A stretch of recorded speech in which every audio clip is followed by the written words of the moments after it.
新闻一开始，先来关心今仔日立法院要继续来审国会这款法案。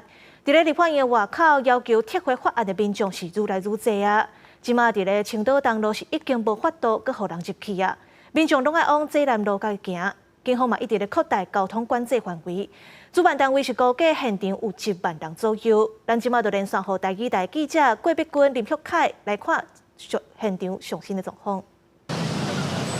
是下晡继续带观众朋友来关心立法院4区为民众抗议的状况。即摆使看到，甲早时落雨的天气无共，即摆台北市过到了后，天气是愈来愈好，现场的民众也已经是愈来愈多。根据主办单位统计，即摆人数是已经有我1万人左右咯。啊，那记者头嘛有访问到特别休假来参与活动的民众，也有高中1年特别向学校甲父母来请假来参与活动的这高中1年的学生啊，咱来看因是安怎讲的。 进去就是开始准备啊，准备一寡物件来。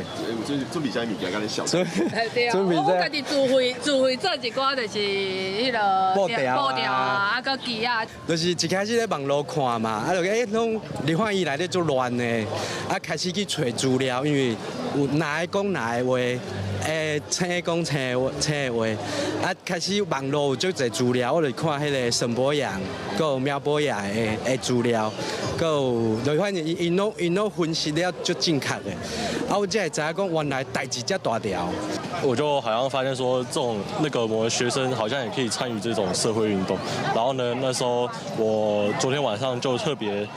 就是做了这个牌子。刚开始刚开始跟父母亲说明的时候，父母亲他们的态度，其实上就还蛮中立的。然后到最后，那个老师就父母亲就说好，你可以来，但是你要注意安全。然后呢，只要人开始有暴动的话，就是跑就对了。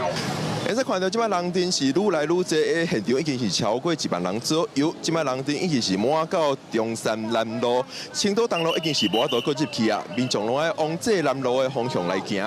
警方也甲管制区域是继续扩大，定江街的部分是已经无法度搁入去啊！民众敢若通为忠孝东路沿中山南路进入济南路的会场。